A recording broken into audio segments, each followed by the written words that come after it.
Hi there, sweet ones. My name is Carolina Helen, and this is Nakataika's channel. So,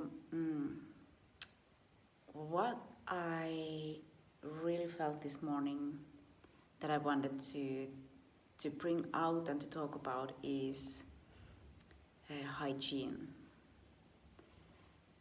and how during my own journey through my physical illness, it got really clear for me how I had been bleeding with energy in so many different ways during my life. And when I had my near-death experience, I was called to really change my way of having a relationship with myself, and really honoring that part of myself where I see the patterns of how I use my energy, where I put my energy, how I invest my energy, and which kind of attitudes I choose to participate in things with. So we talk about energetic hygiene, basically.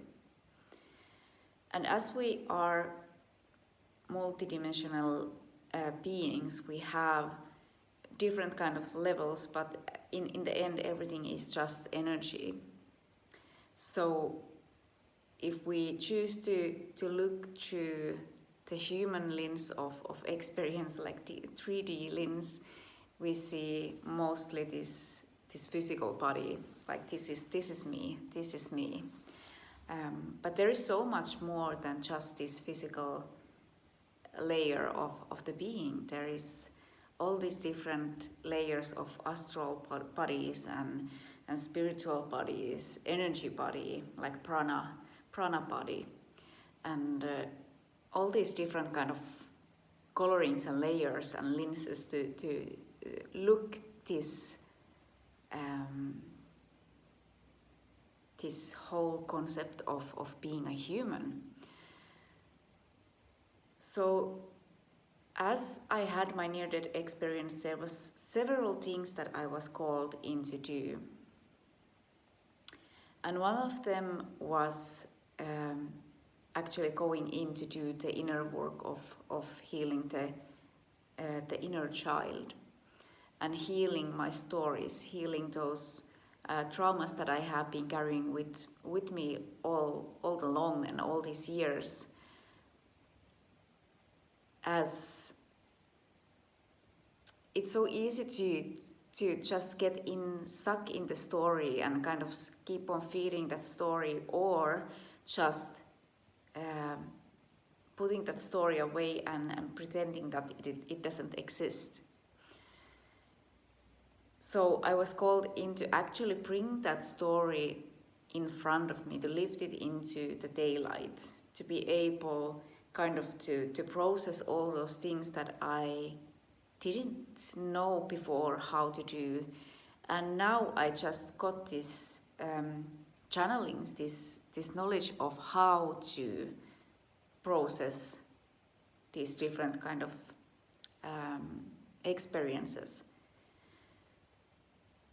And that was a couple of years of really heavy lifting through these different kind of events of my life, where I needed to go in and to create a totally different kind of relationship, both for myself but also for those others who have been participating in my life, in that creation of trauma that I have been building up in my physical body, and stagnation in the energy body, and so on and so forth.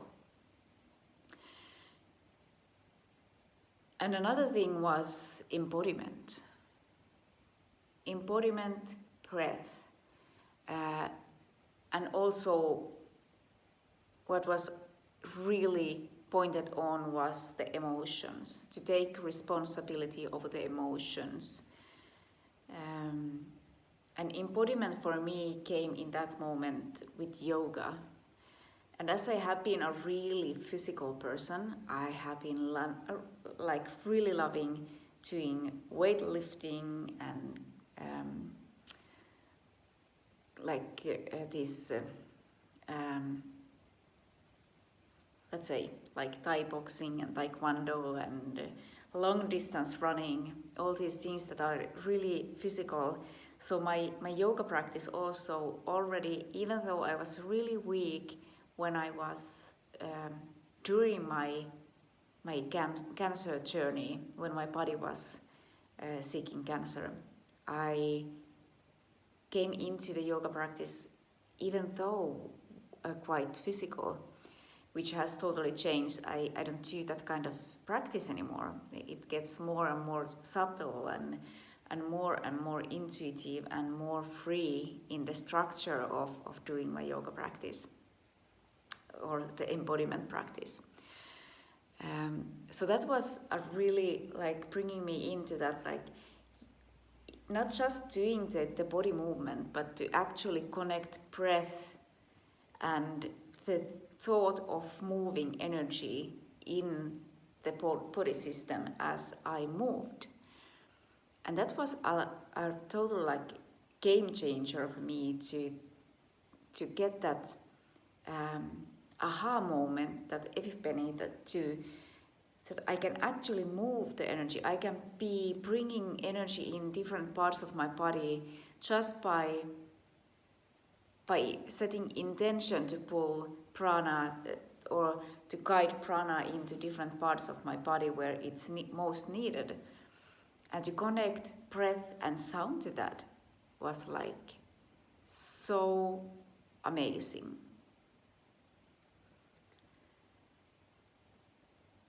And another thing that came was also this being like really, really, really clear about how you use your words.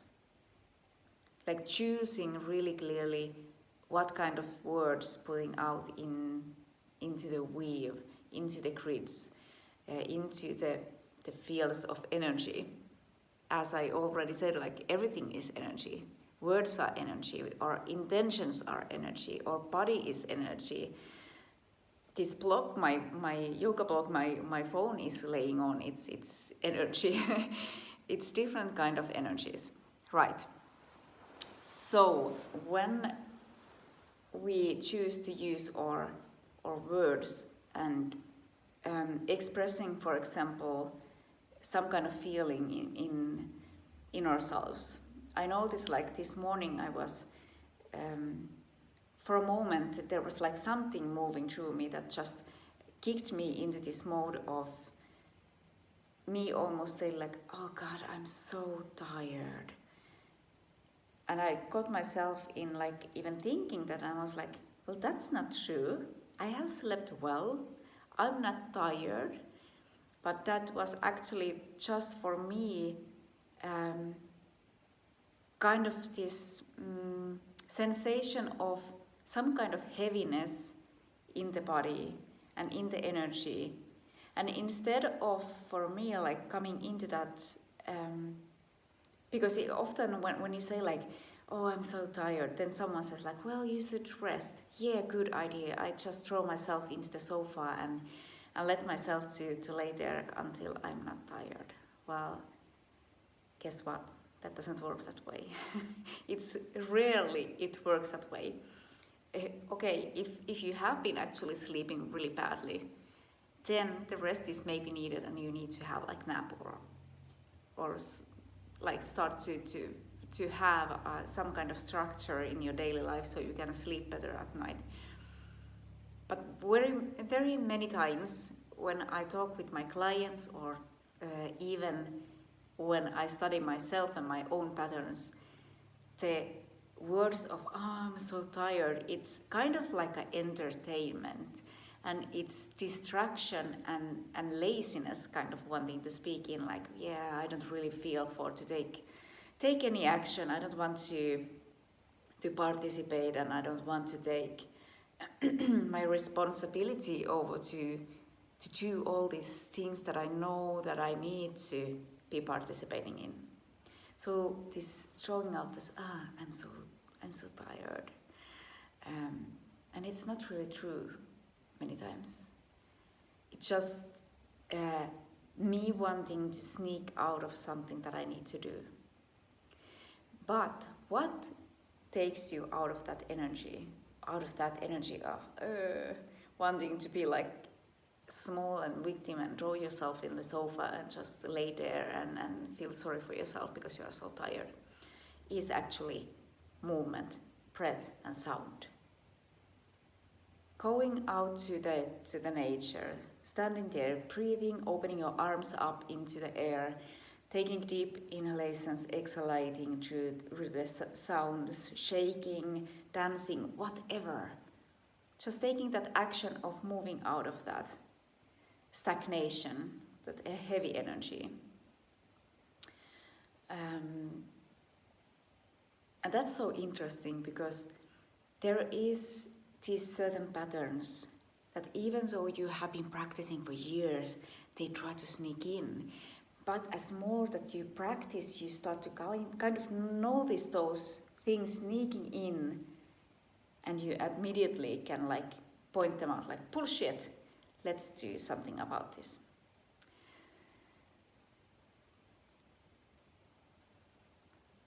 And that makes things quite a lot easier when we start to see through these own layers of bullshit, like these Polaroids of bullshit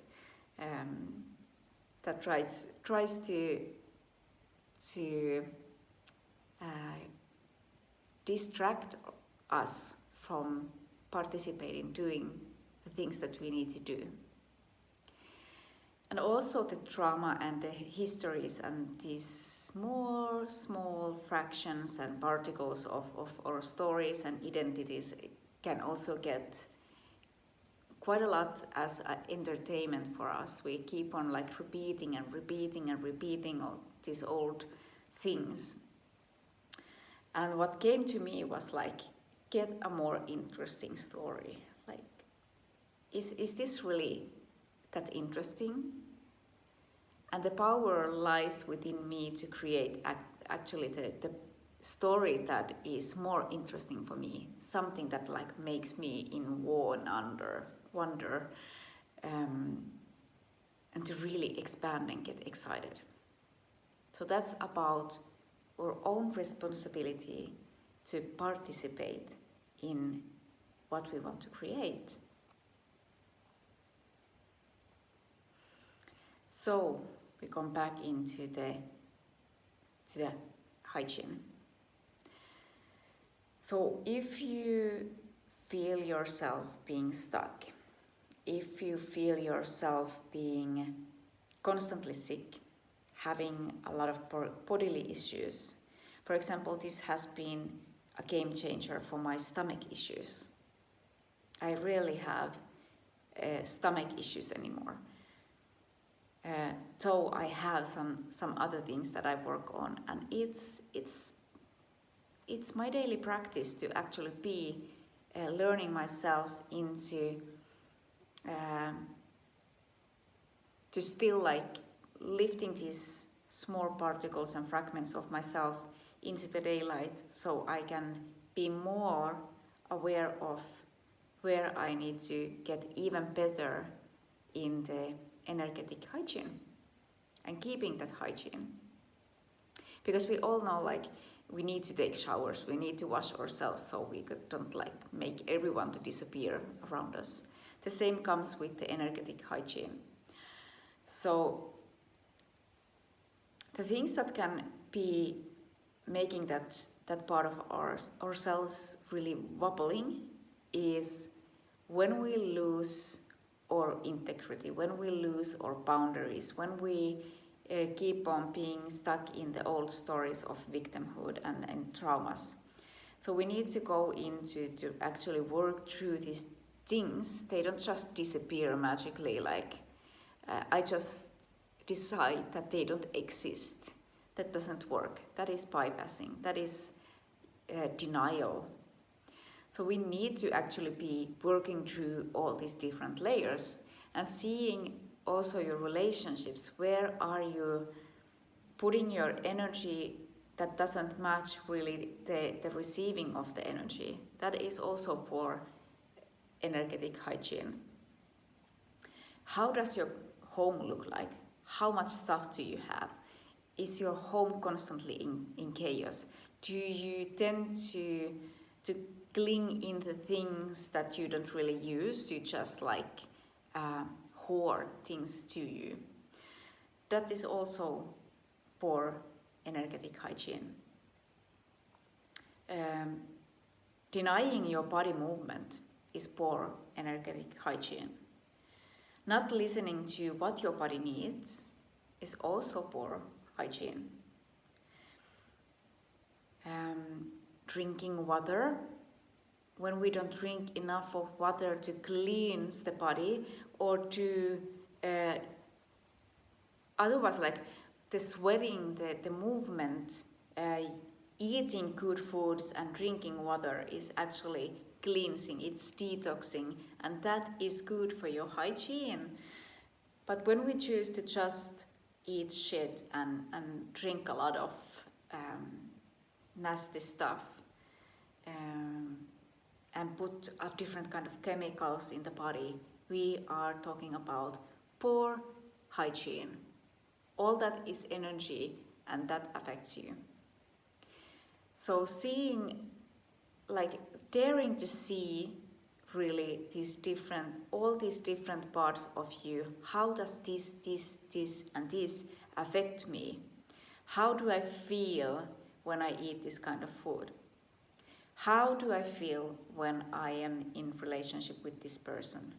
How do I feel when I constantly let my working hours to expand because of someone needing me more than I'm giving myself time to restore?